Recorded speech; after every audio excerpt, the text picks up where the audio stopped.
Magnetism का lecture number 1।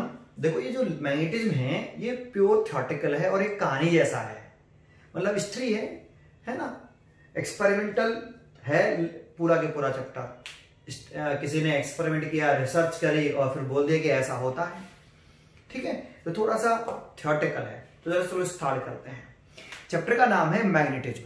ये magnetism क्या होता है और इसकी हिस्ट्री कहां से शुरू हुई, तो हम हिस्ट्रिकल फैक्ट पढ़ते हैं पहले। तो देखो एक मैग्नेशिया नामक स्थान होता है, मैग्नेशिया, जो पश्चिमी टर्की का भाग है, पश्चिमी टर्की का एक भाग है ये, जिसको हम मनीषा बोलते हैं। क्या बोलते हैं? मनीषा या फिर मैग्नेशिया नामक स्थान है ये। यहां पर ब्लैक रॉक, काली चट्टानें पाई जाती थी, ब्लैक रॉक, जिसमें आयरन को अट्रैक्ट करने की प्रॉपर्टी होती है, जिसमें आयरन को क्या करने की प्रॉपर्टी होती है? अट्रैक्ट करने की प्रॉपर्टी होती है। ये जो ब्लैक रॉक होती हैं, ये आयरन का एक ऑक्साइड है, Fe3O4, जिसे हमने नाम रखा, पहले इसका नाम रखा गया कि मैग्नेटाइट बोलिए इसे, फिर बाद में बदल के इसका नाम कर दिया गया नेचुरल मैग्नेट। इसी काले पत्थर को हम क्या बोलते हैं आज? नेचुरल मैग्नेट, क्योंकि इसमें आयरन को अट्रैक्ट करने की प्रॉपर्टी थी और इसीलिए इसको नाम रखा गया, मैग्नेट नाम रखा इसका। क्या रखा?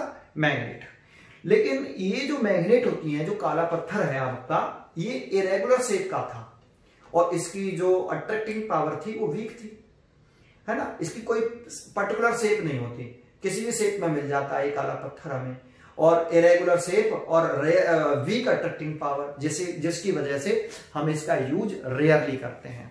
एक दूसरा, ये इसको हमने नेचुरल मैग्नेट कहा, साथ में अर्थ भी एक नेचुरल मैग्नेट है। अगर आपसे कहे कि नेचुरल मैग्नेट के नाम बताइए, तो आप एक आयरन ऑक्साइड कह सकते हो, है ना, ब्लैक आयरन ऑक्साइड बोलिए, है ना। Fe3O4 is a natural magnets. और अर्थ भी एक नेचुरल मैग्नेट है, जिसकी स्टडी अभी हम आगे करेंगे, अर्थ के मैग्नेटिज्म के बारे में, ठीक है। अच्छा, तो ये तो था हिस्ट्रिकल इफेक्ट, है ना। तो Thales of Miletus knew that piece of lodestone बोलते हैं, ऐसे पीस ऑफ लोडस्टोन बोल दो, मैग्नेटाइट बोल दो, मैग्नेटाइट, ये black iron oxide Fe3O4 could attract a small piece of iron due to their irregular shape and weak attracting natural magnets are rarely used, है ना। Magnetite Fe3O4 is natural magnet है, earth is also natural magnet, ठीक है। ये तो historical fact के बारे में हुआ। इसमें फिर वर्ड आता है, चैप्टर का नाम क्या हमारा? मैग्नेटिज्म। सर मैग्नेटिज्म किसे कहेंगे? तो देखो मैग्नेटिज्म, मैग्नेटिक सब्सटेंस, सब सब्सटेंस नहीं, केवल ऐसा नहीं केवल आप सब्सटेंस बोल दें, मैग्नेटिक सब्सटेंस लाइक आपका आयरन है, कोबाल्ट है, निकल है, इनमें इनको अट्रैक्ट करने के फिनोमिनन को, अट्रैक्ट करने के फिनोमिनन को हम क्या बोलते हैं? मैग्नेटिज्म बोलते हैं। मैग्नेटिक सब्सटेंस लाइक आयरन, निकल, कोबाल्ट, इनको अट्रैक्टिंग करने के फिनोमिनन को हम क्या बोलते हैं? मैग्नेटिज्म। और जो बॉडी मैग्नेटिज्म की प्रॉपर्टी रखती है, दैट मीन जिन बॉडियों में आयरन को, निकल को, मैग्नेटिक सब्सटेंस को अट्रैक्ट करने की प्रॉपर्टी होती है, उन बॉडी को हमने नाम रख दिया मैग्नेट, ठीक है। उन बॉडी को हम क्या बोलते हैं? मैग्नेट। तो अब मैग्नेटिज्म की डेफिनेशन पूछता है कि what is the magnetism? The phenomenon of attracting magnetic substance. Magnetic लिखना जरूरी है, हर सब्सटेंस को थोड़ी अट्रैक्ट करते हैं। मैग्नेटिक सब्सटेंस लाइक आयरन है, कोबाल्ट है, निकल है, etc is called magnetism. A body possessing the property of the magnetism is called magnet, ठीक है। तो इसके बाद देखो, जो आपका नेचुरल मैग्नेट है, इसमें अट्रैक्टिंग पावर वीक होने की वजह से मनुष्य ने एक आर्टिफिशियल मैग्नेट बनाया, जिसकी एक पर्टिकुलर शेप, जिस पर्टिकुलर शेप में हम चाहते हैं, जिस साइज में चाहते हैं, उस शेप में हम बना सकते हैं। एंड इसकी मैग्नेटिक स्ट्रेंथ, अट्रैक्ट करने की जो पावर है, वो ज्यादा होती है किससे कंपेयरिंग? नेचुरल मैग्नेट की कंपेयरिंग। तो हमने आर्टिफिशियल मैग्नेट बना ली। जैसे आर्टिफिशियल मैग्नेट के नाम बताऊं तो नेम है आपके बार मैग्नेट है, हॉर्सशू मैग्नेट है, और एक तरीका ये भी रखा गया कि आपने पढ़ा है पीछे कि अगर हम एक सॉफ्ट आयरन पर या फिर किसी कार्डबोर्ड पर एक क्या कर दें, वायर बाउंड कर दें, लपेट दें, वुंड कर दें ऐसे, और लपेट के इसमें करंट फ्लो करा दें, तो ये बन जाता है आपका सोलिनॉइड। याद हो आपको तो। और करंट कैरिंग सोलिनॉइड जो होता है वो बिहेव करता है एज अ मैग्नेट। जैसे इसमें अगर हम पता करेंगे कौन सा पोल है, तो ये इस तरह से मैंने आपको बताया था करंट की डायरेक्शन में, तो ये आपका नॉर्थ पोल है, ये नॉर्थ पोल, ये साउथ पोल। तो ये करंट कैरिंग सोलिनॉइड है और इसमें मैग्नेटिक फील्ड डेवलप होता है, इसके इनसाइड भी डेवलप होता है, बाहर भी। तो ये किसकी तरह से बिहेव करता है, एक मैग्नेट की तरह से बिहेव करता है, बाहर मैग्नेट की तरह से बिहेव करता है ये करंट कैरिंग सोलिनॉइड। तो ये भी एग्जांपल है किसका, आर्टिफिशियल मैग्नेट का। और कंपास निडल आपने देखी हो, ऐसे बना देते हैं हम, ये भी आपका एग्जांपल है, आर्टिफिशियल मैग्नेट है, कह सकते हो आप आर्टिफिशियल मैग्नेट। ऐसे एक हॉर्सशू मैग्नेट बनाते हैं हम इस तरह से, यू शेप की, ठीक है, इसे हम हॉर्सशू यू मैग्नेट बोलते हैं, ये नॉर्थ पोल और ये साउथ पोल। एक आपकी बार मैग्नेट है ऐसे इस शेप की, यहां पे लिख देते हैं नॉर्थ पोल, ये साउथ पोल। ये सब क्या है, आपकी आर्टिफिशियल मैग्नेट्स है जो मनुष्य ने बनाई है। इनकी एक पर्टिकुलर शेप बना सकते हो आप, जिस शेप में चाहो उसमें शेप में ढाल सकते हो। इनकी अट्रैक्ट करने की पावर कैसी होती है, बहुत ज्यादा होती है। चलो अब क्वेश्चन आता है कि सर ये आर्टिफिशियल मैग्नेट किस मटेरियल की बनाई जाती है। क्वेश्चन पूछता है कि परमानेंट आर्टिफिशियल मैग्नेट किसकी बनाई जाती है। तो परमानेंट आर्टिफिशियल मैग्नेट बनाई जाती हैं मेटल्स और एलॉय को मिक्स करके, जैसे स्टील, टिकोनल, एल्निको, है ना, ये मटेरियल हम यूज करते हैं, कोबाल्ट। ये परमानेंट आर्टिफिशियल मैग्नेट को बनाने के लिए हम इनको मिक्स कर देते हैं और परमानेंट आर्टिफिशियल मैग्नेट बन जाती है। एक दूसरा क्वेश्चन ये भी पूछता है कि परमानेंट आर्टिफिशियल मैग्नेट बनाते हैं तो उसमें कौन सी दो प्रॉपर्टी होना जरूरी है। तो देखो परमानेंट आर्टिफिशियल जो मैग्नेट बनाई गई हैं, परमानेंट आर्टिफिशियल मैग्नेट जो बनाई गई हैं वो फेरोमैग्नेटिक सब्सटेंस की बनाते हैं।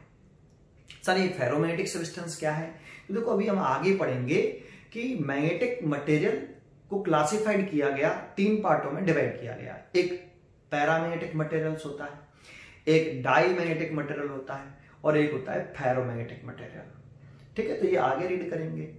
तो फेरोमैग्नेटिक मटेरियल के आर्टिफिशियल मैग्नेट बनाए जाते हैं और उस फेरोमैग्नेटिक मटेरियल में दो प्रॉपर्टी हो, फेरोमैग्नेटिक मटेरियल बनाते हैं उसमें दो प्रॉपर्टी हो परमानेंट आर्टिफिशियल मैग्नेट बनाने के लिए। कौन सी दो प्रॉपर्टी, उसकी कॉर्सेटिविटी एंड रिटेंटिविटी लार्ज हो, कॉर्सेटिविटी और रिटेंटिविटी दोनों के दोनों लार्ज हो। ऐसे मटेरियल की बनाएंगे जिसकी कॉर्सेटिविटी और रिटेंटिविटी लार्ज हो, ऐसे मटेरियल की हम आर्टिफिशियल मैग्नेट बनाते हैं। सर ये कॉर्सेटिविटी और रिटेंटिविटी क्या होता है, तो एक टॉपिक आता है आगे वाले टॉपिक में, स्ट्रेसेस। उसका ये दो प्रॉपर्टियां हैं, वहां पे स्ट्रेसेस जब पढ़ते हैं तब ये समझ में आती हैं। तो अभी फिलहाल के लिए इतना ही समझो कि आर्टिफिशियल मैग्नेट्स की अगर पूछता है तो हम कहते हैं permanent artificial magnet are made of some metals and alloy like steel, alnico, cobalt and ticonal. The permanent magnets are made of ferromagnetic substances with large coercitivity and high retentivity। अगर question पूछे कि कौन सी दो property होना जरूरी है permanent artificial magnet में, तो उसकी लार्ज कॉर्सेटिविटी हो, कॉर्सेटिविटी एंड रिटेंटिविटी भी कैसी हो, हाई। तो ऐसे मटेरियल यूज करते हैं हम आर्टिफिशियल मैग्नेट्स बनाने के लिए। ठीक है, यहां तक समझ में आया। इससे आगे आता है बेसिक प्रॉपर्टी ऑफ मैग्नेट्स। देखो बेसिक प्रॉपर्टी ऑफ मैग्नेट्स पढ़े हैं अगर हम, बेसिक प्रॉपर्टी ऑफ मैग्नेट्स। देखो सबसे पहले मैग्नेट्स में पोल्स होते हैं। अगर आपसे कोई पूछे पोल्स किसे कहते हैं, डिफाइन द पोल्स, तो बहुत इजी सा क्वेश्चन है कि पोल्स क्या है। Sir north pole south pole, magnet के दो पोल्स होते हैं। तो देखो हमने किया क्या कि जो मैग्नेट है, एक मैग्नेट है, आर्टिफिशियल मैग्नेट कह दो या नेचुरल मैग्नेट कह दो, तो उसमें उसको अगर हम किसके पास लाते हैं, आयरन फिलिंग्स या लोहे के बुरादे के पास लाते हैं,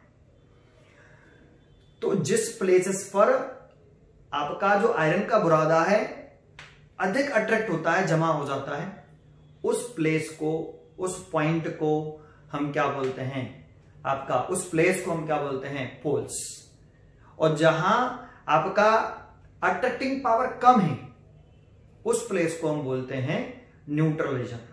जैसे हमने देखा एक्सपेरिमेंटली कि जब किसी आर्टिफिशियल बार मैग्नेट के पास, ये बार मैग्नेट है, ये नॉर्थ पोल, ये साउथ पोल, या अभी पोल की नहीं कहे, एक बार मैग्नेट बना ली हमने आर्टिफिशियल मैग्नेट्स, इसको हमने किसके पास रख दिया, आयरन का एक बुरादा है ना, आयरन फिलिंग्स के पास रख दिया, तो सबसे ज्यादा आपका आयरन जो है वो एंड पर चिपका इस जगह पर, और यहां पे भी चिपका ज्यादा मात्रा में, और मिडिल में बहुत कम बुरादा चिपका, ऐसे बहुत कम चिपका, अट्रैक्ट हुआ। अट्रैक्टिंग पावर जो सबसे ज्यादा थी वो एंड पे थी और मिडिल में बहुत कम थी। तो जिस प्लेस पर आयरन फिलिंग को अट्रैक्ट करने की पावर सबसे ज्यादा थी उस प्लेस को हमने नाम दिया पोल्स। ठीक है, उस प्लेस को नाम दिया गया पोल्स। और जहां अट्रैक्टिव पावर मिनिमम थी उस रीजन को हमने बोला न्यूट्रल रीजन। क्या नाम बोला, न्यूट्रल रीजन। ठीक है, तो इसको हमने कह दिया कि भाई इस जगह पर अट्रैक्टिव पावर ज्यादा है, इस जगह पर अट्रैक्टिव पावर ज्यादा है, तो ये पोल है, पोल्स हैं। क्या है, पोल्स। और ये न्यूट्रल रीजन है बीच वाला। ठीक है, फिर उसके बाद ये कैसे पता लगाया कि कौन सा पोल नॉर्थ है और कौन सा पोल साउथ है। ऐसे थोड़ी किसी को भी हम नॉर्थ पोल बोल दें, किसी को भी हम साउथ पोल बोल दें, ये पोल हो गया। तो जहां अट्रैक्टिव पावर किसी मैग्नेट में जिस प्लेस पर अट्रैक्टिव पावर सबसे मैक्सिमम होती है उस प्लेस को हमने नाम रखा पोल्स। ठीक है, ऐसे बोल सकते हो। एंड दूसरा है कि अगर हम इसको एक थ्रेड से मिडिल में एक थ्रेड बांधें और फ्रीली सस्पेंड कर लें ऐसे, और इसे रोटेट कर दें, छोड़ दें, रिलीज कर दें, रोटेट करके रिलीज कर दें, तो इसका एक एंड ऑलवेज अर्थ के नॉर्थ में और दूसरा एंड ऑलवेज अर्थ के साउथ में स्टॉप होता है। तो जो एंड अर्थ के नॉर्थ में स्टॉप होता है उसे हमने नाम रखा मैग्नेटिक नॉर्थ पोल, और जो अर्थ के साउथ के टूवर्ड्स स्टॉप हुआ उसका नाम हमने रखा मैग्नेटिक साउथ पोल। तो जो अर्थ के नॉर्थ में स्टॉप हुआ उसको हमने मैग्नेटिक नॉर्थ पोल बोल दिया, और जो अर्थ के साउथ में स्टॉप हुआ, टूवर्ड्स स्टॉप हुआ, उसको हमने मैग्नेटिक साउथ पोल बोल दिया। ठीक है, ये इसकी प्रॉपर्टी। और इसकी प्रॉपर्टी के बारे में बताएं कि देखो इसमें मैंने कहा कि इस जगह पर अट्रैक्ट करने की क्या होती है, कैपेसिटी। पोल्स में आयरन फिलिंग्स को अट्रैक्ट करने की प्रॉपर्टी जहां ज्यादा उसको हमने पोल्स बोला। तो इसका मतलब है इन पोल्स में अट्रैक्ट करने की क्या है, स्ट्रेंथ है। तो जानते हो किसी मैग्नेट की जो पोल्स स्ट्रेंथ होती है, किसी मैग्नेट की जो पोल्स स्ट्रेंथ है वो दोनों जगह पर, दोनों पोल्स पर इक्वल एंड अपोजिट होती है। मतलब जितनी पोल्स स्ट्रेंथ यहां है उतनी पोल्स स्ट्रेंथ यहां है, जितनी अट्रैक्ट करने की कैपेसिटी यहां है उतनी अट्रैक्ट करने की यहां होती है। तो किसी एक मैग्नेट की जो पोल्स की स्ट्रेंथ होती है अट्रैक्ट करने की वो सेम होती है, एंड अपोजिट बोलेंगे, है ना। तो इसकी एक पोल्स स्ट्रेंथ अभी समझाऊंगा। ये पोल्स स्ट्रेंथ क्या है, प्लस के है, और इसकी पोल्स स्ट्रेंथ माइनस के है। नॉर्थ की पोल्स स्ट्रेंथ, ये पोल्स स्ट्रेंथ वर्ड है, इसका यूज क्या है, अभी क्या मतलब है। वैसे पोल्स स्ट्रेंथ किसे कहते हैं, तो देखो नाम है पोल्स स्ट्रेंथ। तो मैग्नेटिक सबस्टेंस को पोल्स के टूवर्ड्स अट्रैक्ट करने की क्षमता, कैपेबिलिटी, मैग्नेटिक सबस्टेंस को, हर एक सबस्टेंस को नहीं, मैग्नेटिक सबस्टेंस को पोल्स के टूवर्ड्स अट्रैक्ट करने की कैपेसिटी पोल्स स्ट्रेंथ कहलाती है। तो मैग्नेट के दोनों पोल्स हैं, इनमें मैग्नेटिक सबस्टेंस को अट्रैक्ट करने की स्ट्रेंथ इक्वल होती है एंड अपोजिट होती है। ये पोल्स स्ट्रेंथ का सिंबल है, दोनों का पोल्स स्ट्रेंथ सेम होता है बिल्कुल, एंड अपोजिट होता है ना। एक मैग्नेट की poles strength equal and opposite होगी, इसकी जितनी पोल्स स्ट्रेंथ होगी तो साउथ पोल की उतनी ही पोल्स स्ट्रेंथ होगी, सेम पोल्स स्ट्रेंथ होंगी, अलग अलग नहीं होंगी। ठीक है, तो देखो हम इसे लिख सकते हैं ऐसे। एक तो ये पॉइंट मैंने बता दिया आपको। और एक पॉइंट और बता दें कि इसमें ये जो मैग्नेट के जो पोल्स हैं ये हमेशा पेयर फॉर्म में एग्जिस्ट करते हैं। Single pole monopole does not exist. Monopole exist नहीं करता कि आप कहो कि केवल एक ही पोल हमें मिल जाए, वो पॉसिबल नहीं है। लेकिन देखो आपका चार्ज जो होते हैं वो आपके सिंगल एग्जिस्ट कर सकते हैं। जैसे आपका प्रोटॉन है, इलेक्ट्रॉन है, पॉजिटिव चार्ज नेगेटिव चार्ज, दो अलग अलग एग्जिस्ट कर सकते हैं। प्रोटॉन भी एग्जिस्ट करता है, इलेक्ट्रॉन भी अलग एग्जिस्ट कर सकता है, लेकिन पोल्स हमेशा पेयर के रूप में होते हैं। किसी भी सब्सटेंसेस में, किसी भी मैग्नेटिक सब्सटेंसेस में या किसी भी सब्सटेंस में जो पोल्स हैं वो ऑलवेज एग्जिस्ट करेंगे। कैसे? पेयर्स में। कभी सिंगल पोल एग्जिस्ट नहीं करता। अगर आप इसे कट भी कर दोगे, जैसे बहुत से बच्चे सोचते हैं कि ये मैग्नेट है, ये नॉर्थ पोल है, ये साउथ पोल है, अगर आप इसे यहां से कट कर दें, ऐसे कट कर देंगे तो बहुत से बच्चे सोचते हैं देखो सर सिंगल पोल एग्जिस्ट हो गया, देखो ऐसे, ये नॉर्थ पोल, देखो साउथ अलग हो गया, ये मैंने अलग कर दिया सर, देखो। तो जैसे आप अलग करोगे तो यहाँ अपने आप ऑटोमेटिक साउथ पोल डेवलप हो जाएगा और यहाँ नॉर्थ पोल। आप फिर दोबारा से इसे कट कर दो तो दोबारा से आपका इस जगह पे नॉर्थ आ जाएगा, ये साउथ, और ये आपका कट किया है तो ये नॉर्थ हो जाएगा, ये साउथ। आप कट कर चले आओ जब तक एक पार्टिकल फॉर्म में नहीं आ जाए, उसमें भी एक नॉर्थ पोल और एक साउथ पोल होगा। Monopole does not exist, always pair form में एग्जिस्ट करते हैं। तो एक प्रॉपर्टी है बस केवल। तो हम लिख सकते हैं magnetic poles always exist in pairs. The two poles of a magnet are always unlike but equal and opposite pole to strength, है ना। एक प्रॉपर्टी मैंने आपको समझाई, डायरेक्टिव प्रॉपर्टी समझाई मैंने आपको। If a magnet is suspended freely with help of thread, it always rests in north south direction. The pole of pointing toward the geographical word अर्थ के लिए यूज करते हैं। geographical north मतलब अर्थ के नॉर्थ में is called magnetic north pole and other pointing towards the geographical south is called magnetic south pole of magnet। ठीक है, ये दो पॉइंट समझ में आए। और ये तो समझ में आ ही जाता है कि लाइक पोल्स रिपेल और अनलाइक पोल अट्रैक्ट। जैसे लाइक चार्जेस क्या करते थे? रिपेल, और अनलाइक चार्जेस क्या करते थे? अट्रैक्ट। ऐसे यहां लाइक पोल्स जो हैं वो रिपेल करते हैं और अनलाइक पोल्स क्या करते हैं? अट्रैक्ट करते हैं। Unlike pole attract each other. जैसे अगर आप एक ये मैग्नेट है, इसका ये नॉर्थ पोल है, एक साउथ पोल है, अगर इसके नियर हम दूसरा कोई मैग्नेट लेके आए जिसका ये साउथ पोल ये नॉर्थ पोल, देखो साउथ साउथ के बीच में क्या होगा? रिपल्सन, है ना। साउथ साउथ पोल क्या करेंगे? लाइक पोल है, लाइक पोल क्या करते हैं? रिपेल ईच अदर, तो ये दोनों के बीच में रिपल्सन होगा। अगर हम एक मैग्नेट ले लें, ये नॉर्थ पोल ये साउथ पोल, और यहाँ दूसरा मैग्नेट ले लें, ये नॉर्थ पोल ये साउथ पोल, तो नॉर्थ साउथ क्या करेंगे? एक दूसरे को अट्रैक्ट करते हैं। तो एक प्रॉपर्टी सबको मालूम होती है, like pole repel and unlike pole attract. ये सब एक्सपेरिमेंटल फैक्ट हैं, ठीक है। फोर्थ है डीमैग्नेटाइजेशन।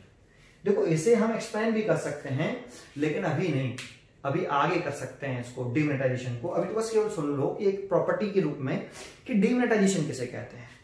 तो अगर हम किसी भी मैग्नेट को हीट कर दें, गर्म कर दें, किसी भी मैग्नेट को हम हीट कर दें, गर्म कर दें, कैसे करें?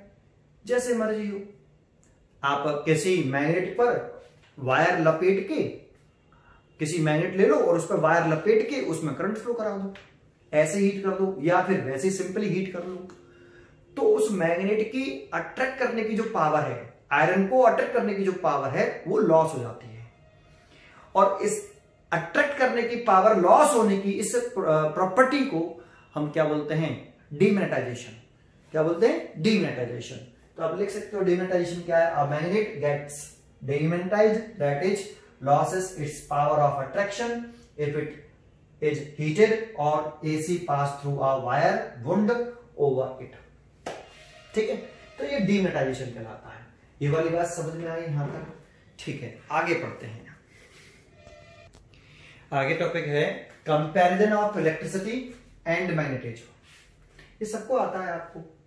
जैसे इलेक्ट्रिक फील्ड, इलेक्ट्रिसिटी में इलेक्ट्रिक फील्ड वर्ड है, तो मैग्नेटिक फील्ड में क्या है? मैग्नेटिक में क्या है? मैग्नेटिक फील्ड मतलब ई की जगह पर आप बी लिखना है।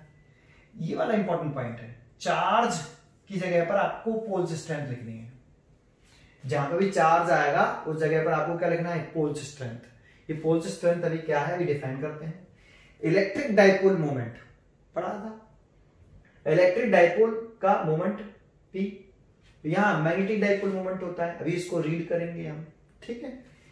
पॉजिटिव चार्ज होगा उस जगह पर नॉर्थ पोल, नेगेटिव चार्ज होगा उस जगह पर साउथ पोल, ठीक है।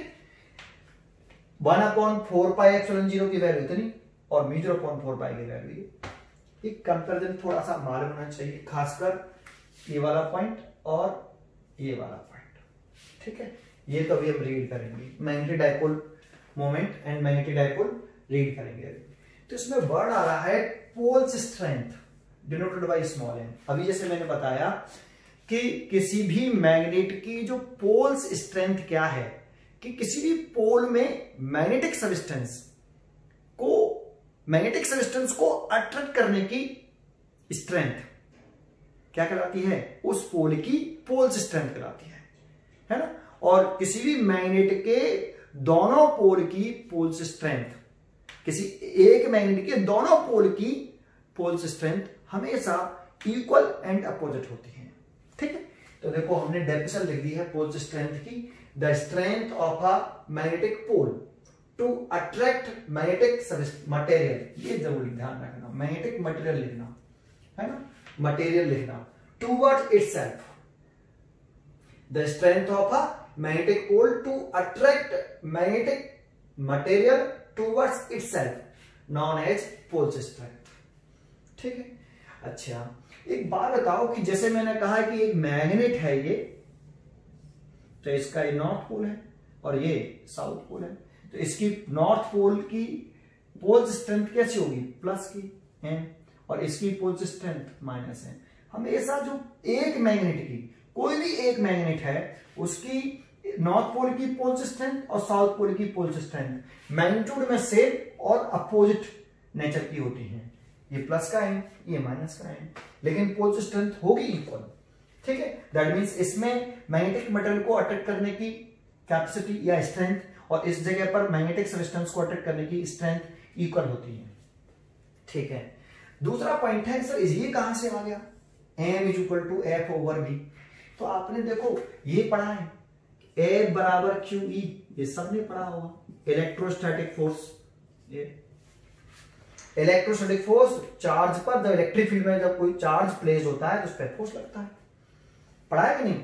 और ये भी पढ़ा है, देखो ऐसे बना दूं कि अगर ये इलेक्ट्रिक फील्ड बना दिया मैंने एक, ये इलेक्ट्रिक फील्ड, और इसमें अगर हम एक पॉजिटिव चार्ज प्लेस कर दें तो इस पर एक फोर्स लगता है, इलेक्ट्रोस्टैटिक फोर्स Fe = QE, और नेगेटिव चार्ज प्लेस कर दें तो इस पर फोर्स लगता है अपोजिट डायरेक्शन में इलेक्ट्रिक फील्ड के, इलेक्ट्रोस्टैटिक फोर्स QE। बिल्कुल सिमिलरली अगर हम किसी मैग्नेटिक फील्ड में, किसी एक्सटर्नल मैग्नेटिक फील्ड में अगर हम north pole, that means poles strength उसकी प्लस के हैं, तो उस पर फोर्स लगेगा मैग्नेटिक फील्ड की डायरेक्शन में। मैग्नेटिक फोर्स कौन सा फोर्स, ये इलेक्ट्रोस्टैटिक फोर्स है, ये मैग्नेटिक फोर्स है। अब Q की जगह पे क्या लिखना चाहिए, तो Q की जगह पर पोल्स स्ट्रेंथ आता है, तो Q की जगह पे लिखना चाहिए M, और इलेक्ट्रिक फील्ड की जगह पे क्या लिखना चाहिए, तो मैग्नेटिक फील्ड आता है, तो मैग्नेटिक फील्ड लिख दें B। तो ये हो गया F = mv। अगर साउथ पोल होता, उसकी पोल्स स्ट्रेंथ नेगेटिव होती है, तो फोर्स लगता है मैग्नेटिक फील्ड के अपोजिट डायरेक्शन में, mv।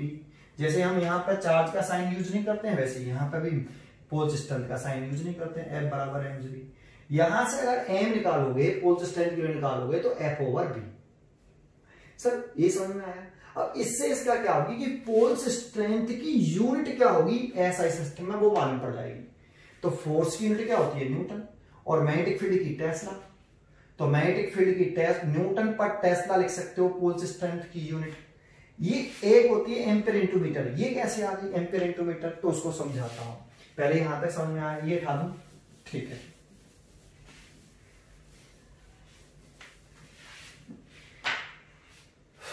एम्पियर × मीटर लाना है, तो देखो मैग्नेटिक फील्ड, ये वाला फॉर्मूला सबको याद होता है, IBN sin थीटा, है ना। ये पीछे पढ़ा था, मैग्नेटिक फोर्स है ये, magnetic force current carrying wire जब किसी मैग्नेटिक फील्ड में प्लेस होता है तो उसको उतना फोर्स लगता है। यहां से अगर हम मैग्नेटिक फील्ड की यूनिट निकालें IL sin थीटा, तो इसकी यूनिट न्यूटन, इसकी करंट की एम्पियर और लेंथ की मीटर ऐसे, और साइन थीटा की कोई यूनिट नहीं होती, और मैग्नेटिक फील्ड की यूनिट टेस्ला।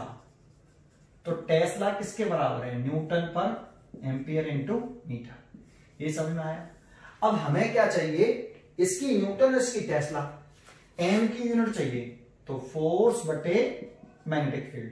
तो इसकी न्यूटन और इसकी टेस्ला। तो यहां से अगर इसको यहां ले आए, इसको यहां ले आए, तो हम ऐसे लिख सकते हैं ampere into metre is equal to newton per tesla. ऐसे नहीं लिख सकते? टेस्ला को नीचे ले आओ, इसको यहां ले आओ। तो न्यूटन पर टेस्ला किसके बराबर है? एम्पियर इंटू मीटर के। इसीलिए इसे हम यूनिट लिख सकते हैं एम्पियर इंटू मीटर। ठीक। तो पोल्स स्ट्रेंथ की एक यूनिट हो गई न्यूटन पर टेस्ला, और दूसरी यूनिट लिख सकते हैं एम्पियर इंटू मीटर। ये इक्वल होती है। ठीक है। इसका ये सबसे वेरी मोस्ट इंपॉर्टेंट पॉइंट है, बहुत इंपॉर्टेंट पॉइंट। तो देखो, इसको समझो पहले, फिर इसके ऊपर क्वेश्चन कराएंगे। जैसे मैंने कहा कि पोल्स स्ट्रेंथ है क्या? किसी मैग्नेट में की पोल्स में, किसी मैग्नेट के पोल्स में मैग्नेटिक मटेरियल को अट्रैक्ट करने की स्ट्रेंथ या कैपेसिटी क्या कहलाती है? अगर यहां पे अगर कोई मैग्नेटिक आयरन फ्लिंग रख लें तो वो अट्रैक्ट कर लेता है, तो उसकी कैपेसिटी उसकी पोल्स स्ट्रेंथ है। जितना अट्रैक्ट करने की प्रॉपर्टी ज्यादा होगी इस पोल्स में, जितना ज्यादा अट्रैक्ट कर लेगा मैग्नेटिक सब्सटेंस को, तो उसकी पोल्स स्ट्रेंथ ज्यादा होगी। और पोल्स स्ट्रेंथ ज्यादा होने का मतलब वो मैग्नेट स्ट्रॉन्ग मैग्नेट होना। जितनी पोल्स स्ट्रेंथ ज्यादा, उतना ज्यादा स्ट्रॉन्ग मैग्नेट। तो स्ट्रॉन्ग मैग्नेट है तो ये पोल्स स्ट्रेंथ डिपेंड किस पे करता है? तो एक तो डिपेंड करता है कि वो मैग्नेट किस मटेरियल का बना है। Nature of material of a magnet. एक तो nature of material of magnet पे डिपेंड करता है। The poles strength depends on nature of material of magnet, है ना। एक दूसरा डिपेंड करता है, सबसे इंपॉर्टेंट ये वाला पॉइंट है, एरिया क्रॉस सेक्शन पर। जैसे ये इसका एरिया क्रॉस सेक्शन, ये वाला एरिया क्रॉस सेक्शन, देखो इसको बोलेंगे हम एरिया क्रॉस सेक्शन। मैग्नेट के एरिया क्रॉस सेक्शन पर डिपेंड करता है। कैसे डिपेंड करता है? Directly proportional. और मैग्नेट की जो मैग्नेटिक लेंथ है ये वाली 2L मान लेते हैं, कुछ भी मान लो, L मान लो, 2L मान लो, तो 2L मानते हैं, अभी बताऊंगा कौन 2L मानेंगे। तो ये 2L लेंथ से, मैग्नेट की लेंथ से पोल्स स्ट्रेंथ इंडिपेंडेंट होता है। किस पे डिपेंड करता है? समझ में आ रहा है? एरिया क्रॉस सेक्शन पर। इसका क्या मतलब है कि अगर हमारे पास मान लो कि ये एक मैग्नेट है, ये नॉर्थ पोल है और ये साउथ पोल, इसकी पोल्स स्ट्रेंथ है +m और इसकी पोल्स स्ट्रेंथ है -m।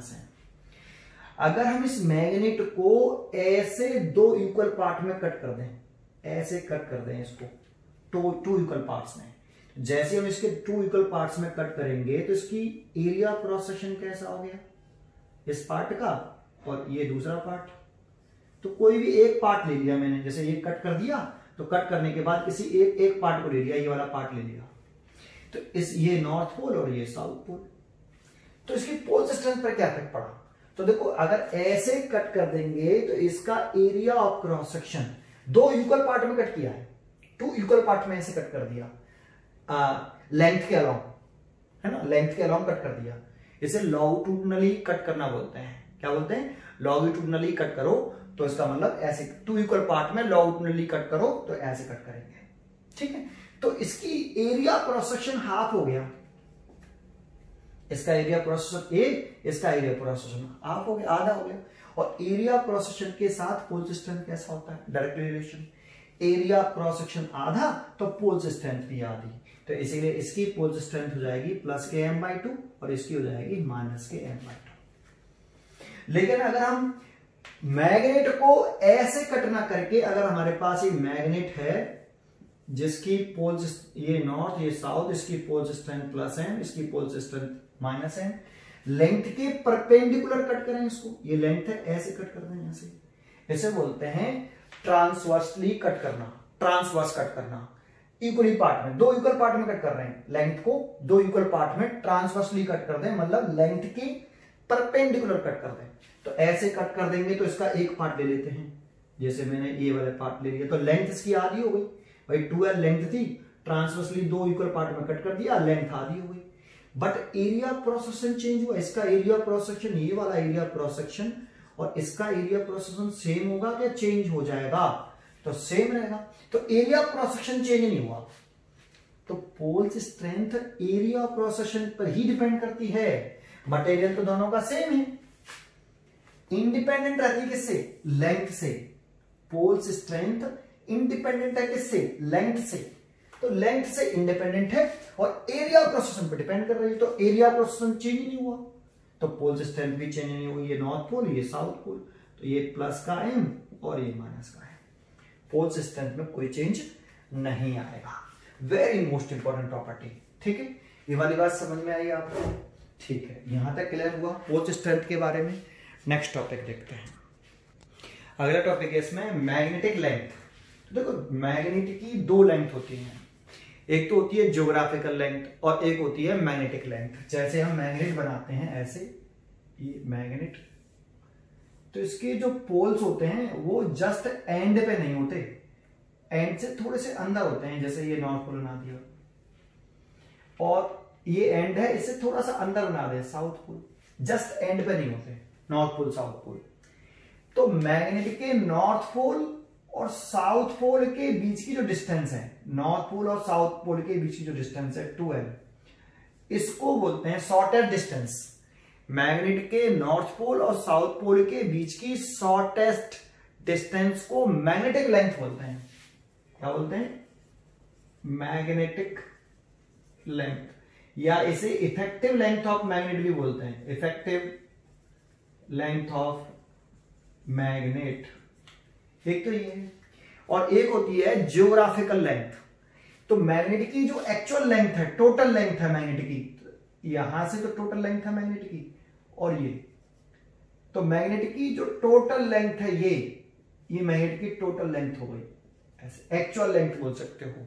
मैग्नेट की एक्चुअल लेंथ जो है, वास्तविक लेंथ जो है, उसे हम ज्योग्राफिकल लेंथ बोलते हैं। तो ये वाली ज्योग्राफिकल लेंथ है, ये वाली, इसको क्या बोलते हैं हम? Geographical length.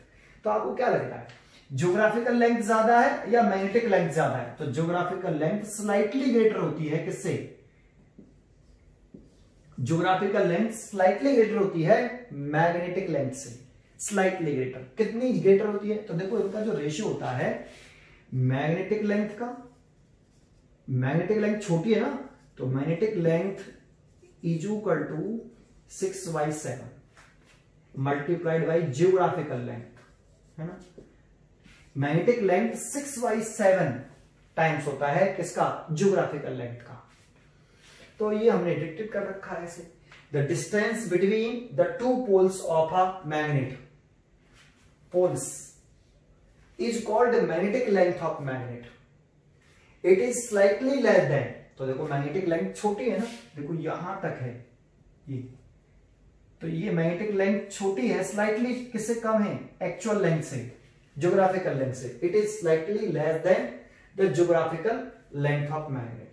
यहां पे बना रखा है कि ये आपका मैग्नेटिक लेंथ है, जिसे आप इफेक्टिव लेंथ ऑफ मैग्नेट भी बोल सकते हो, और ये पूरी ज्योग्राफिकल लेंथ है। तो मैग्नेटिक लेंथ छोटी है, तो magnetic length is equal to 6/7 times of geographical length. तो आप ऐसे भी कर सकते हो, इसका इसमें डिवाइड करते हो तो 0.85 या 4 के करीब आता है, मल्टीप्लाइड बाई ज्योग्राफिकल लेंथ। ठीक है, एक पॉइंट समझ में आया आपको? ये थोड़ा सा नॉलेज होनी चाहिए बस, केवल जनरल पॉइंट है, थ्योरेटिकल है। अगला टॉपिक शुरू होता है मैग्नेटिक डायपोल। ये वेरी मोस्ट इंपॉर्टेंट टॉपिक है, मैग्नेटिक डायपोल। इसको अच्छी तरीके से पढ़ना, ठीक है। ये चलेगा, लंबा चलेगा, थोड़ा सा अच्छा टॉपिक है। तो देखो ये हटा देता हूं मैं पहले। अब पढ़ते हैं मैग्नेटिक डायपोल। तो थोड़ा सा आपको याद है इलेक्ट्रिक डायपोल, अगर वो आता है तो कंपैरिजन कर दो बस केवल। इलेक्ट्रिक डायपोल क्या था? इलेक्ट्रिक डायपोल, है ना, ये परमानेंट पोलर मॉलिक्यूल होते थे, उनको हम इलेक्ट्रिक डायपोल बोलते थे। जैसे HCl है, H2O है। तो इलेक्ट्रिक डायपोल क्या था? डेफिनेशन कैसे बोलते थे कि जब equal magnitude and opposite sign के टू चार्जेज एक दूसरे से एक फाइनाइट डिस्टेंस पर प्लेस होते हैं, तो उस अरेंजमेंट को हम इलेक्ट्रिक डाइपोल बोलते थे। तो equal magnitude and opposite sign, यहां माइनस कर देता हूं, यहां प्लस, ऐसे equal magnitude and opposite sign के टू चार्जेज एक दूसरे से स्मॉल डिस्टेंस पर प्लेस होते हैं। ये डिस्टेंस हम 2l मानते थे। तो इस अरेंजमेंट को, इस पूरे अरेंजमेंट को हम क्या नाम देते थे? Electric dipole. ठीक, याद आया आपको? अच्छा, और इसमें इसका एग्जाम्पल लिखते थे कि इलेक्ट्रिक डाइपोल का एग्जाम्पल बताओ, तो H2O या फिर HCl, क्योंकि H2O एक परमानेंट पोलर मॉलिक्यूल है ना। ये H2O जब ब्रेक होता है ऐसे H पॉजिटिव आयन और OH नेगेटिव आयन, तो H पॉजिटिव आयन और OH नेगेटिव आयन का सेंटर ओवरलैप नहीं करता। H पॉजिटिव आयन और OH नेगेटिव आयन का सेंटर ओवरलैप नहीं करता, कॉन्साइड नहीं करता। ये एक दूसरे से, इसका सेंटर और इसका सेंटर एक दूसरे से स्मॉल, वेरी स्मॉल डिस्टेंस पर होते हैं। तो देखो ये पॉजिटिव चार्ज हो गया और इस पर नेगेटिव चार्ज, तो ये एक दूसरे से स्मॉल डिस्टेंस पर अरेंज है। तो इसीलिए इसी को हमने क्या नाम दे दिया? Electric dipole. इसका एग्जांपल है H2 इलेक्ट्रिक डाइपोल का। फिर इसमें एक वर्ड आता था इलेक्ट्रिक डाइपोल मूवमेंट। इसे हम डिनोट करते थे P से, और ये एक वेक्टर क्वांटिटी हुआ करती थी, और इसका फॉर्मूला क्या था? P is equal to magnitude of either charge, magnitude of either charge है ना, either charge into separation between -kq and +kq। इसको बोलते थे हम, ये फॉर्मूला था। तो इस डायग्राम के हिसाब से इसका फॉर्मूला क्या बनना चाहिए? P is equal to magnetic dipole moment, magnitude of either charge plus q, ये भी प्लस -kq, तो कोई सा भी लिख लो, मैग्नीट्यूड लिखना है, साइन नहीं लिखना। Separation between -kq and +q, तो कितनी है? 2l, तो 2l। तो ये देखो फॉर्मूला। तो इसको ऐसे याद मत करना कभी P बराबर 2ql, ऐसे कभी याद नहीं करना चाहिए, क्योंकि अगर ये लेंथ l हो जाए, -kq और +q के बीच की सेपरेशन कितनी है? l। अगर ये डायग्राम गिवन है, अब फॉर्मूला ये होगा। तो आप इस फॉर्मूले को याद ना करके इसको करिए कि मैग्नीट्यूड ऑफ आइदर चार्ज और +kq और -kq के बीच की शॉर्टेस्ट सेपरेशन। तो इस डायग्राम में अगर l दिखाई दे रही है तो l लिखिए, अगर 2l दिखाई दे रही है तो 2l लिखिए। और ये कैसी क्वांटिटी है? Vector quantity. तो इसकी डायरेक्शन आपको याद होगी, इसकी डायरेक्शन होती है नेगेटिव चार्ज से पॉजिटिव चार्ज के टूवर्ड्स, तो नेगेटिव से पॉजिटिव चार्ज, ऐसे। ये इलेक्ट्रिक डाइपोल मोमेंट की डायरेक्शन थी, हमने याद की थी। नेगेटिव चार्ज से पॉजिटिव चार्ज के तरफ होती है इलेक्ट्रिक डाइपोल मोमेंट की डायरेक्शन। अब इसकी कंपेयर कर लो, जैसे ये मैग्नेटिक डाइपोल है, तो मैग्नेटिक डाइपोल किसे कहेंगे?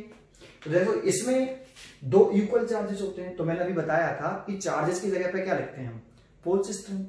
तो अगर टू पोल्स हैं जिनकी पोल्स स्ट्रेंथ कैसी हैं? इक्वल है एंड अपोजिट है। दो पोल्स हैं जिनकी पोल्स स्ट्रेंथ कैसी हो? इक्वल एंड अपोजिट हो, और एक दूसरे से फाइनाइट डिस्टेंस पर रखे हो, तो उस अरेंजमेंट को क्या बोल सकते हैं हम? Magnetic dipole. तो मैग्नेटिक डाइपोल की डेफिनेशन हो गई, an arrangement of two magnetic poles of equal and opposite pole strength separated by finite distance is called magnetic dipole. भाई अभी मैंने बताया था कि चार्ज की जगह पे क्या लिखते हैं हम? Pole strength. तो देखो मैग्नेटिक डाइपोल का डायग्राम बना है, चार्ज, नेगेटिव चार्ज तो कौन सा pole? South pole. Positive charge तो कौन सा पोल? North pole. तो नॉर्थ, ये साउथ पोल, ये नॉर्थ पोल। तो एक बार मैग्नेट बना दो। अभी मैंने एक बात समझाई थी कि जो बार मैग्नेट होती है ना, बार मैग्नेट, उनकी पोल्स स्ट्रेंथ कैसी होती हैं? इक्वल एंड अपोजिट होती हैं। तो इसकी पोल्स स्ट्रेंथ -km और इसकी पोल्स स्ट्रेंथ +km। तो इसी को, इस बार मैग्नेट को ही हम क्या नाम दे रहे हैं? Magnetic dipole. अरे जिसमें भी दो पोल्स होंगे जिनकी पोल्स स्ट्रेंथ इक्वल होंगी और अपोजिट होंगी, दैट मीन्स उसमें एक नॉर्थ पोल होगा, एक साउथ पोल होगा, और दोनों की पोल्स स्ट्रेंथ इक्वल हो, और एक दूसरे से फाइनाइट डिस्टेंस पर प्लेस्ड हो, तो उस अरेंजमेंट को हम नाम दे देते हैं पोल्स, क्या, मैग्नेटिक डाइपोल। क्या बोल देते हैं? Magnetic dipole. तो देखो ये -q की जगह पे साउथ, प्लस की जगह पर नॉर्थ, और चार्ज की जगह पर लिखते हैं पोल्स स्ट्रेंथ, पोल्स स्ट्रेंथ। तो ये अरेंजमेंट क्या कहलाएगा? Magnetic dipole. इसीलिए हम एग्जांपल में क्या ले रहे हैं? Bar magnet. एक बार मैग्नेट जो होता है वो एग्जांपल है किसका? Magnetic dipole. Current carrying coil भी, अगर कोई करंट कैरिंग कॉइल ले लें, जैसे ये करंट कैरिंग कॉइल ले ली, इसमें करंट फ्लो करा दी मैंने एंटी क्लॉकवाइज, तो आपको याद है कि जब एंटी क्लॉकवाइज करंट फ्लो करती है तो उसमें अपर फेस कैसा होता है? North pole. ऊपर से देखने पर, अगर इसमें करंट एंटी क्लॉकवाइज है ऊपर से देखने पर, तो करंट अगर एंटी क्लॉकवाइज फ्लो करे तो पोल कैसा बनता है? North pole. तो नीचे से देखेंगे उसी पोल को, तो क्या इसके करंट कैरिंग कॉइल के कितने फेस? 2 फेस, एक नीचे से और एक ऊपर से। आपको समझाया था मैंने पीछे, है ना। तो ऊपर से देखने पर अगर एंटी क्लॉकवाइज करंट दिख रही है तो वही करंट नीचे से देखने पर कैसे दिखाई देगी? क्लॉकवाइज। तो ऊपर से नॉर्थ पोल बनना है तो नीचे से साउथ पोल बनेगा। तो इसका अपर फेज जो है वो नॉर्थ पोल है और लोअर फेज जो होगा वो साउथ पोल होगा। अभी इसको समझा देंगे आगे, current carrying coil as a magnetic dipole, ये भी हम आगे अभी रीड करेंगे, ठीक है। अभी इतना ही समझ लो एग्जाम्पल के तौर पर। तो देखो इसमें भी एक नॉर्थ पोल है एक साउथ पोल है, तो करंट कैरिंग और इनकी पोल स्ट्रेंथ इक्वल होगी, है ना। तो इसीलिए ये करंट कैरिंग कॉइल भी क्या कहलाता है? एक मैग्नेटिक डाइपोल का एक एग्जांपल है, ठीक है। अब इसके मैग्नेटिक डाइपोल मोमेंट की बात करें, magnetic dipole moment denoted by capital M. कैसे डिनोट करते हैं? Capital M. ये भी वेक्टर क्वांटिटी है, बिल्कुल कंपैरिजन कर लो। तो मैग्नेटिक डाइपोल मोमेंट का फॉर्मूला क्या हुआ? Capital M is equal to, जैसे यहां चार्ज आ रहा है, मैग्नीट्यूड ऑफ आइदर चार्ज, तो यहां पर पोल्स स्ट्रेंथ आएगा, तो यहां क्या आएगा? पोल्स स्ट्रेंथ मल्टीप्लाइड बाय, यहां आ रही है separation between -q and +q, तो यहां मैग्नेटिक लेंथ आएगी, ज्योग्राफिकल लेंथ नहीं, कौन सी length? Magnetic length of magnet, है ना। और मैग्नेटिक लेंथ कितनी है भाई इसकी? ये साउथ पोल और नॉर्थ पोल के बीच की सेपरेशन हमने कितनी मानी? अगर 2L मानी, ये 2L। तो मैग्नेटिक डाइपोल मोमेंट का फॉर्मूला क्या हो जाएगा? पोल स्ट्रेंथ कितनी इसकी? स्मॉल n, और मैग्नेटिक लेंथ ऑफ मैग्नेट कितनी? 2L। तो देखो फॉर्मूला ये, अगर मैग्नेटिक लेंथ हम L मानते तो L लिख देते हैं, वहां पे 2L मानना है तो 2L लिख देंगे, है ना। और ये नॉर्थ पोल और साउथ पोल के बीच की शॉर्टेस्ट सेपरेशन होती है, ठीक है। ये डाइपोल मूवमेंट हो गया। और डेफिनेशन देखना चाहे मैग्नेटिक डाइपोल मूवमेंट की, तो magnetic dipole movement is defined as the product of poles strength and magnetic length of a magnet. Poles strength और मैग्नेटिक लेंथ ऑफ मैग्नेट के प्रोडक्ट को हम मैग्नेटिक डाइपोल मोमेंट कहते हैं। और इसकी डायरेक्शन की बात करें तो इसकी डायरेक्शन कैसी है? नेगेटिव चार्ज से पॉजिटिव चार्ज।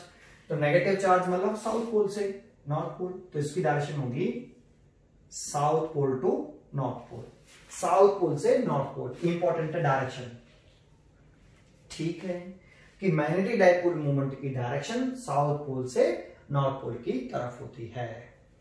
क्लियर? तो ये डायरेक्शन हो गई इसकी, समझ में आया है यहां तक।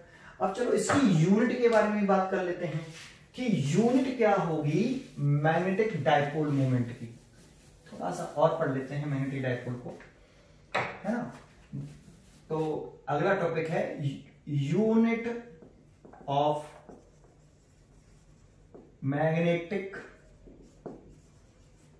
डाइपोल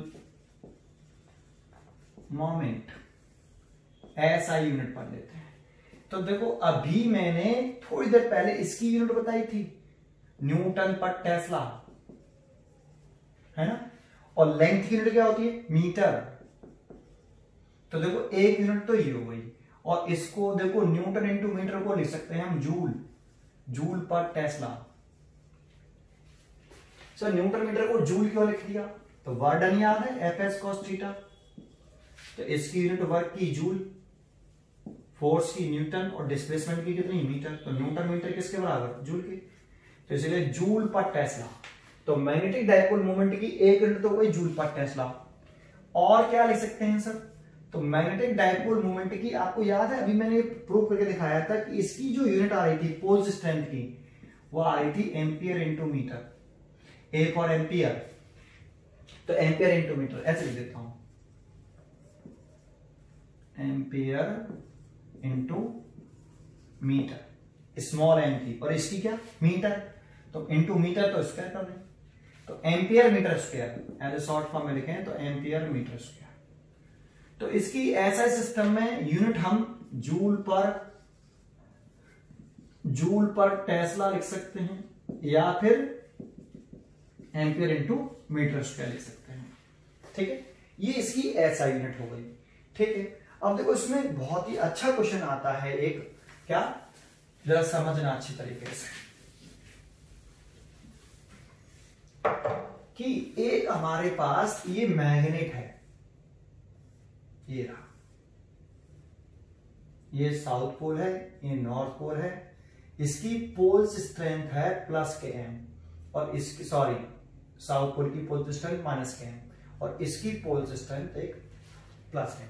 तो ये मैग्नेटिक डाइपोल है क्योंकि पोल्स स्ट्रेंथ इक्वल है, दो पोल से फाइनल डिस्टेंस पर है, तो इसको हम क्या बोल सकते हैं, मैग्नेटिक डाइपोल। तो इसका डाइपोल मोमेंट भी होगा, तो क्या डायरेक्शन कैसे होती है मैग्नेटिक डाइपोल मोमेंट की, साउथ टू नॉर्थ। तो मैग्नेटिक डाइपोल कितना होगा, अगर इसकी लंबाई यहां से यहां तक हम 2L मान लें, तो मैग्नेटिक डाइपोल मोमेंट होता है poles strength and into south pole और नॉर्थ पोल के बीच की shortest circulation, that means magnetic length. ये इसका फॉर्मूला हो गया।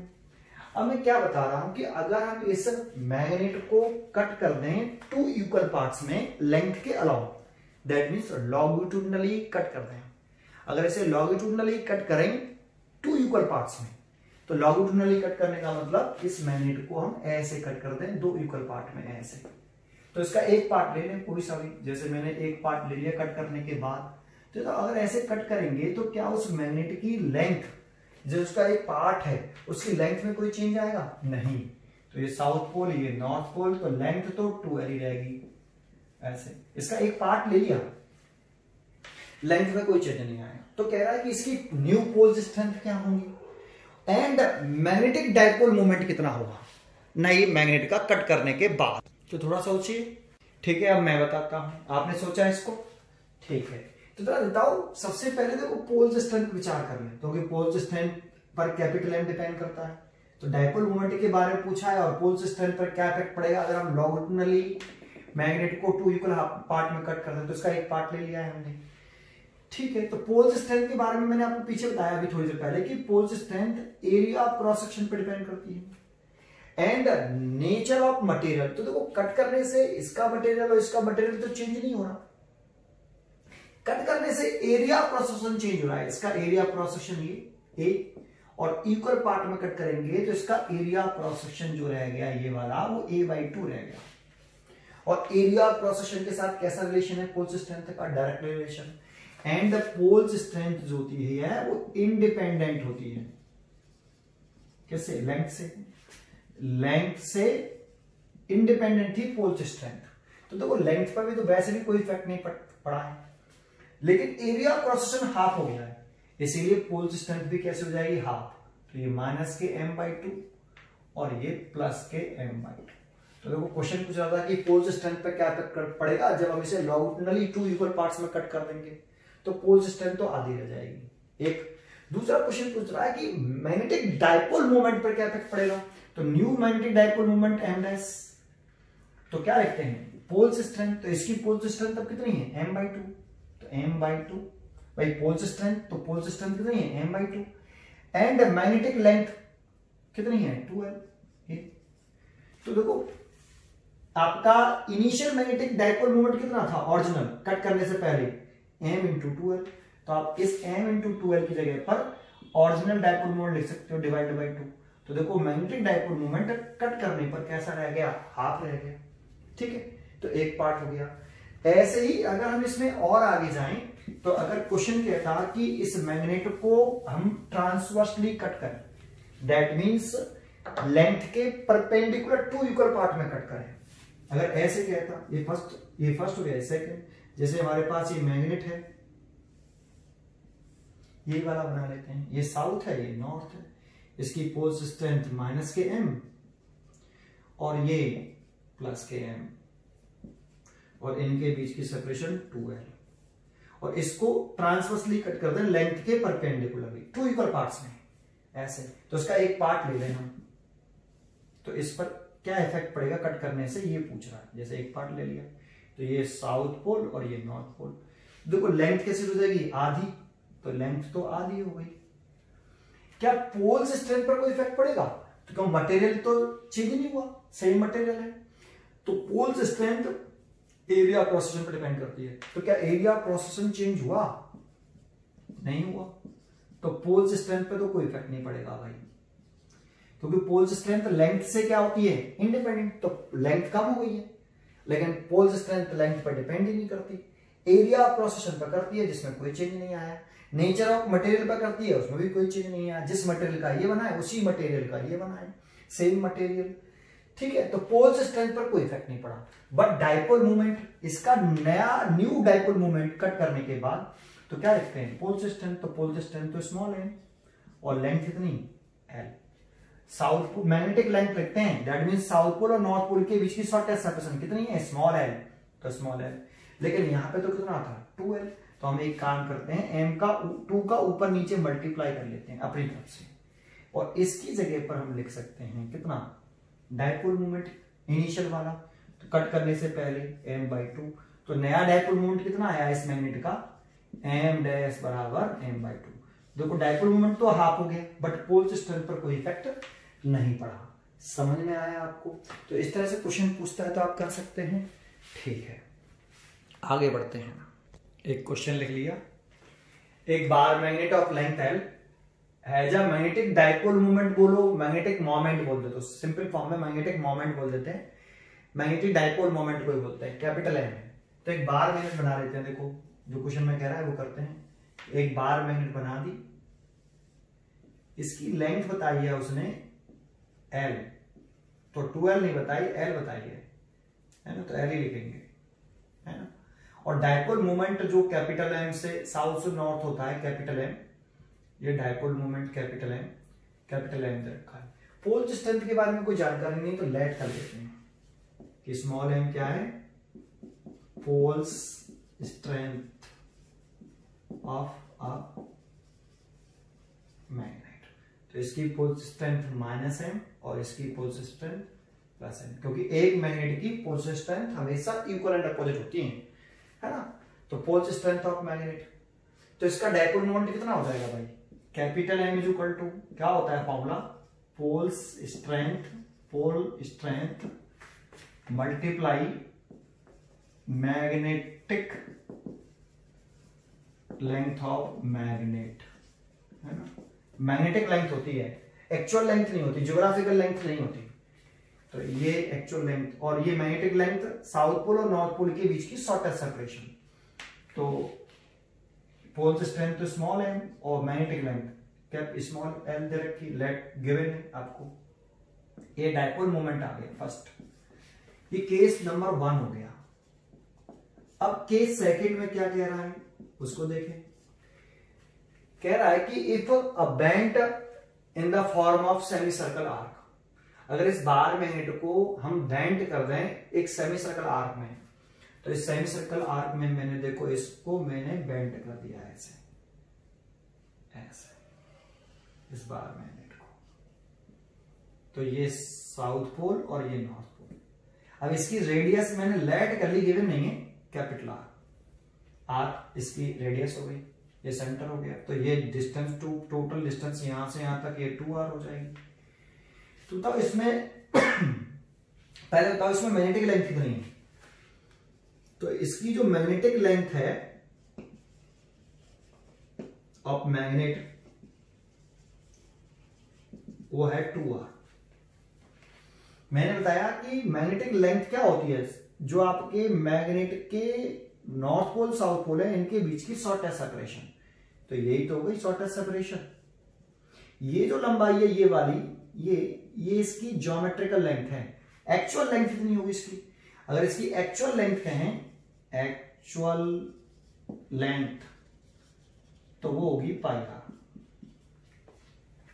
सरकमफ्रेंस के तो पूरा सरकमफ्रेंस 2 पाई आर होता है, तो आधा कितना हो जाएगा? पाई आर। तो इसकी एक्चुअल लेंथ, ज्योग्राफिकल लेंथ देखें तो वो पाई आर होगी, लेकिन मैग्नेटिक लेंथ देखें तो साउथ पोल नॉर्थ पोल के बीच की शॉर्टेस्ट सेपरेशन कितनी? 2r।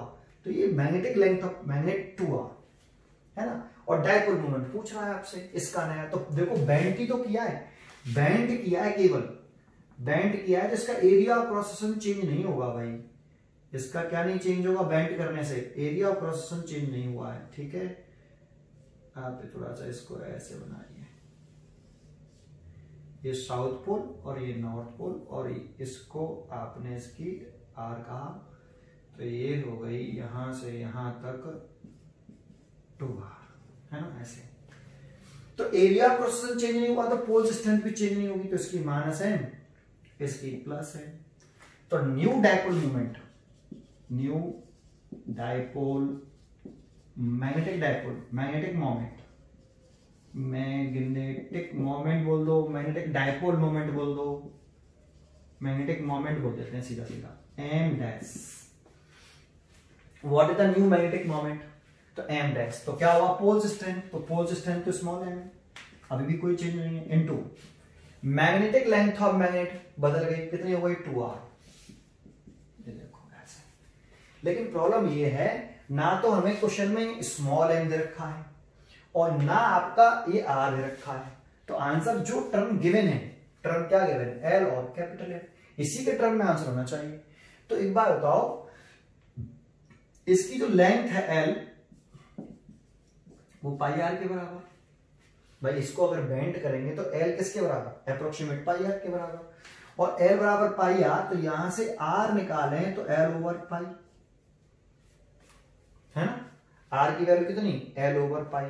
तो आप आर की जगह पर 2l ओवर पाई, और m इंटू एल की जगह पर क्या लिख सकते हो? Capital M. तो capital M dash, m into L की जगह पर कैपिटल एम, कैपिटल एम आ गया, ये स्मॉल एम, इसकी जगह पर आपने क्या लिख दिया? Dipole moment, original dipole moment. तो 2 और कैपिटल एम बटे पाई, तो न्यू डायपोल मोमेंट जो होगा वो 2m बटे पाई होगा। कुछ समझ में आया आपको? ठीक है। देखो इससे आगे टॉपिक होता है इसमें current loop as a magnetic dipole, very most important topic, and the magnetic dipole moment of revolving electron. ये 2 टॉपिक होते हैं, बहुत ही इंपॉर्टेंट टॉपिक होते हैं, इसे हम नेक्स्ट लेक्चर में देखेंगे। Thank you.